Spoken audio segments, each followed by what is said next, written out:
আসসালামু আলাইকুম এভরিওয়ান, আমি Fardin and welcome to my official Facebook page MD Fardin blogs. I hope আপনারা সকলে ভালো আছেন। তো আজকে এই ভেলোস সাইকেলটা এটার নিয়ে যাব হচ্ছে ঠিক করে দেয়, কারণ এই সাইকেল হচ্ছে জক্কা হয়েছে, কারণ হচ্ছে আমার বড় ভাই এটারে চালায়। তো চলুন একবারে সাইকেলটারে নিয়ে বের হয়ে যায়। তো সাইকেল নিয়ে চলে আসি মেন রোডে, আর আমি হচ্ছে সকাল সকালই বের হয়ে যায় বলা যায়। আর আমার সাথে ছিল হচ্ছে ইয়ামিন, তো ওরে নিয়ে চলে আসি কারণ ওর সাইকেলও আজকে কিছু কাজ করাবে। তো ওকে নিয়ে আমি রওনা দিয়ে চলে আসি হচ্ছে ইমামে। তো ইমামে এসে প্রথমে আমি ইঞ্জিনটা স্টার্ট করি, এটা স্টার্ট না করলে কাজ শুরু হবে না ঠিকঠাক মতো। হচ্ছে আমি উপরে যাই একটা কাস্টমারের প্রোডাক্ট বের করার জন্য, দেন হচ্ছে ইয়ামিনের প্রোডাক্ট গুলো বের করে দিই। এটা হচ্ছে ইয়ামিন সাইকেলে লাগাবে, আর আমি হচ্ছে একটা রুজি সুপ্রো এর হাব নেই, এইটা হচ্ছে আমি ভেলোসে সেট করব, কারণ এটার হাব পুরো যক্ষা। আর সাইকেলের এই যে যক্ষা অবস্থা দেখতেছেন, এটারও সম্পূর্ণ ঠিকঠাক করা লাগবে। আর এইটার সাথে আরো সাইকেল আছে যেগুলো সাজিদ ভাই কাজ করতেছিল, আর হচ্ছে এখানে ইয়ামিনের কিছু সাইকেলের পার্টস ছিল, এগুলো হচ্ছে ওর সাইকেলে ইনস্টল করা হইতেছিল। তারপরে হচ্ছে ইয়ামিনের সাইকেলে এইভাবে খুলে রেখে দিছে ওইখানে, আর আমারটা হচ্ছে হাব লাগানো হয়েছে। সাউন্ডটা শোনেন।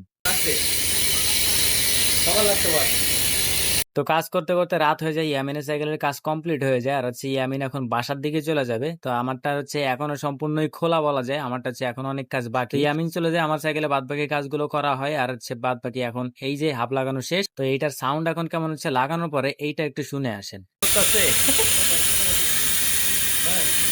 তো কাজ শেষে বের হয়ে যায়, সাইকেলটা এখন পুরাই রকেট, একবারে মাখনের মতো চলতেছে। তো যাই হোক, আজকের ভিডিও কেমন লাগলো আপনারা অবশ্যই কমেন্টের মাধ্যমে জানাবেন, and don't forget the like and follow my page and stay well, take care, আল্লাহ হাফেজ, আসসালামু আলাইকুম।